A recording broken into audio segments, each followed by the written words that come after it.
Last class we painted these beautiful landscapes. Remember that a landscape is a picture of something that's outside. So we painted something that's outside. And we used values or tints and shades to create a value scale. Remember that value is something that goes from light to dark. So we started with white and we slowly got darker until our darkest color was on the bottom. Just remember, when you have atmospheric perspective, things get lighter the further away they get, and darker the closer they are to you. Remember, close things are at the bottom of your paper. Today, everybody needs to grab one strip of paper and one normal sheet of paper, and you'll see that they're both black.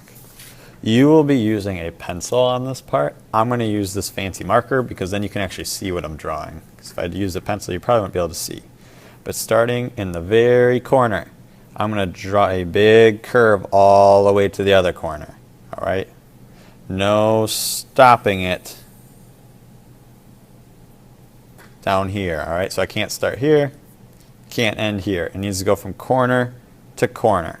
Otherwise, your strip isn't going to stretch all the way across your sheet of paper. And I can cut that out.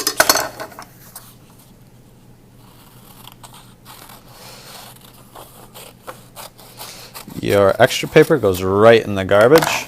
Don't need that anymore. But you want to keep that nice big curved sheet. And that is going to get glued down to the very bottom of your landscape.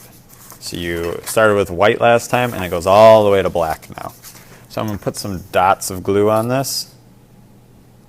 Remember, a dot can do a lot. So I'm just going along the edge as well as a few on the inside.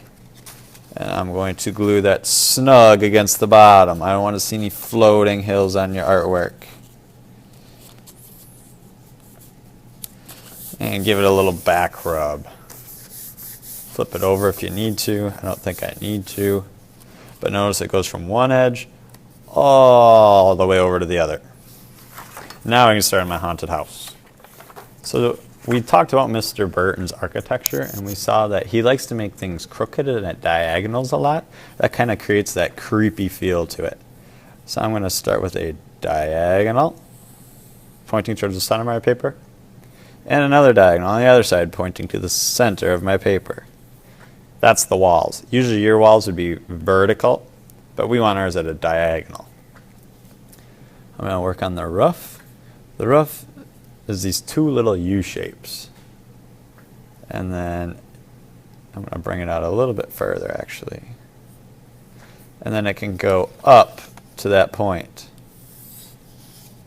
Like that. It's alright if your roof isn't perfectly in the center. You can see that mine's kind of off center. It's more to the left. That kind of creates that wonky, creepy feeling too. I could add that same shape on top of it if I want. And this is going to be an attic.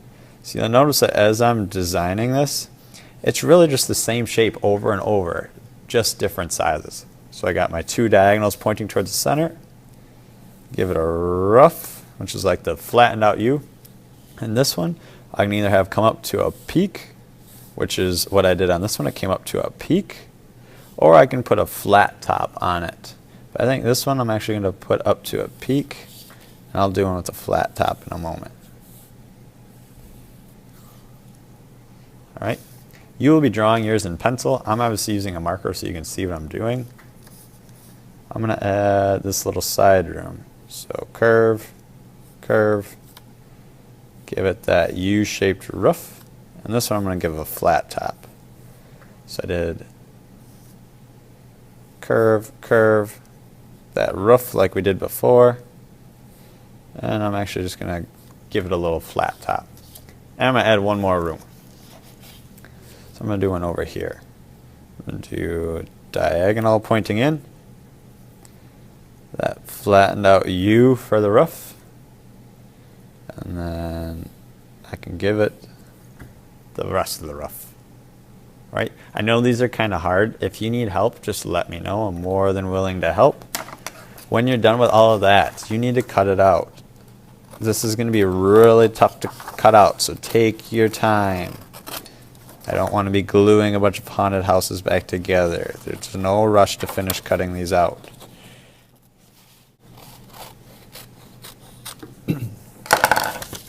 Now that I've taken my time, cut it out, thrown away all my scraps, I'm ready to glue this down on top of my hill. Yours, you can flip over. That way you don't see all your pencil lines. Obviously, mine, I must have been drawing something on the back, so I can't do that. But yours will get flipped over so you can't see all those yucky pencil lines. And I can glue it down. Dots of glue all the way around the edges. And you can add some on the inside as well, just to make sure it sticks. And glue it down.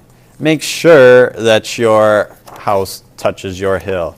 I also don't want to see it balanced perfectly on top, because then it looks like it's going to rock. You need to bring it down just a little bit onto that black. All right. Smooth it out. When you get your house glued onto your background on top of your hill, you are done for the day. Next class, we will add some windows to this, and we'll finish them up. All right. So cut out your hill, draw your haunted house, then cut out and glue down your haunted house as well.